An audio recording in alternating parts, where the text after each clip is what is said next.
मनमानी भोजन करना, टांग पसार करके खूब 10 घंटे सोना, काम भोग आदि में खूब मन को नशा आदि करना, छल कपट करके रुपया पैसा कमा लेना, भोग सामग्री कर, ये तो हर जीव में ये पाया गया है।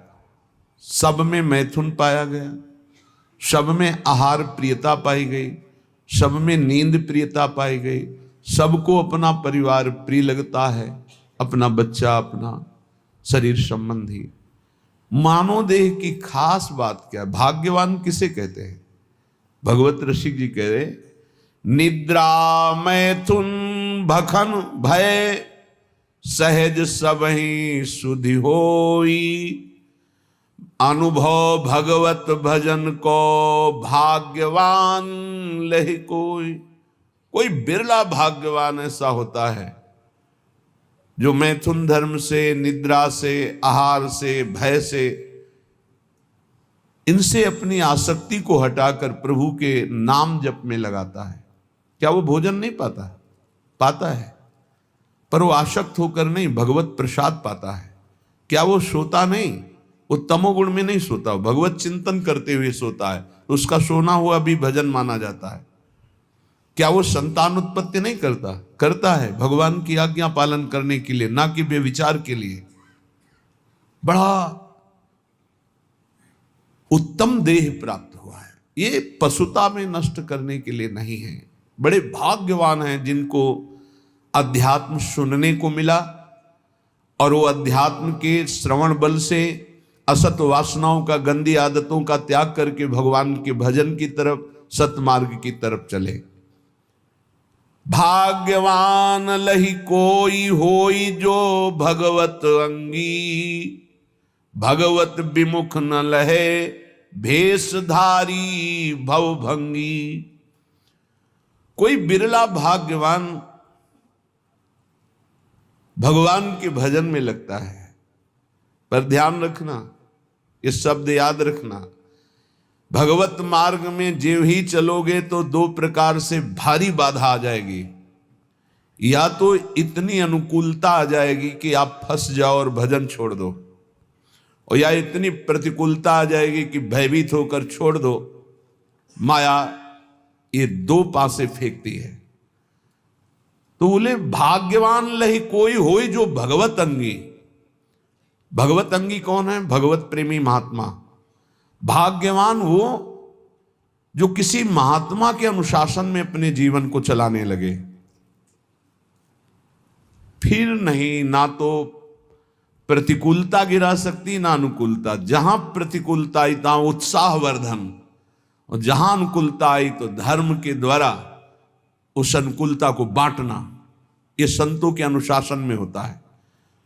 जो भगवत प्रेमी महात्माओं के अनुशासन में होते हैं तो आई हुई अनुकूलता को जगत मंगल के लिए वितरित करना, और आई हुई प्रतिकूलता को भगवत विधान मानकर मुस्कुराते हुए सहना, ये संतों का संगी सीख सकता है, दूसरा कोई नहीं। भाग्यवान लही कोई होई जो भगवत अंगी। निरंतर जो प्रभु में डूबे हुए हैं ऐसे महापुरुषों का जिनको संग मिल गया। भगवत विमुख न लहे, अगर वो भगवत अंगी नहीं है तो चाहे वो भेषधारी क्यों न हो, समुद्र में डूबेगा। इस संसार के भेष नहीं बचा सकता, भेष नहीं बचा सकता, उद्देश्य बचाता है। उद्देश्य जिसका भगवत भजन, भगवत प्राप्ति है, ऐसे भगवत अंगी महात्मा का संग हमारे उद्देश्य का परिवर्तन कर देता है। जो उद्देश्य भोगों में था, शरीर में था, नाशवान संसार में था, वो अविनाशी चिदानंद प्रभु में हो जाता है। ये दुर्लभ बात भगवत प्रेमी महात्माओं से मिलती है। इसीलिए तात स्वर्ग अपवर्ग सुख धरी तुलायक अंग, तूलन ताहि सकल मिली जो सुख लव सत्संग। एक क्षण मात्र के सत्संग से जीवन का जीवन परिवर्तन हो गया। ए गंवार, ए अंधे, क्यों तू अपना समय इस भूल भुलैया में नष्ट कर रहा है? क्यों नष्ट कर रहा है? जन्म जन्म भटक फिरे, कियो मन भावे, अब हूं धर लाज शरम छोड़ दे विकारे। ए मन, बहुत जन्म ये सब भोगा है, एक जन्म थोड़ा धर्म से चल लो। ये नहीं तुम्हारे को कहा जा रहा कि तुम भोग भोगो ही नहीं। यदि तुम्हें सर्वात्म भाव से भोग त्याग की सामर्थ्य नहीं प्राप्त है तो धर्म पूर्वक भोगों को भोगो, शास्त्र आज्ञा के अनुसार भोगों को भोगो, तो मुक्त हो जाओगे, पाप नहीं लगेगा। यदि मनमानी तो बहुत जन्म भोग चुके हो, एक कृपा करके मानव देह मिली, इसमें अपना उद्धार कर लो। अनंत जन्मों की पाप पुण्य की कमाई तुम्हारी जमा है, इसी जन्म में उसे भस्म कर सकते हो और योनियों में नहीं। विश्वास कीजिए, बहुत कष्ट है अन्य योनियों में। आप अभी प्रमाद स्थिति में, इसलिए आपको दिखाई नहीं दे रहा।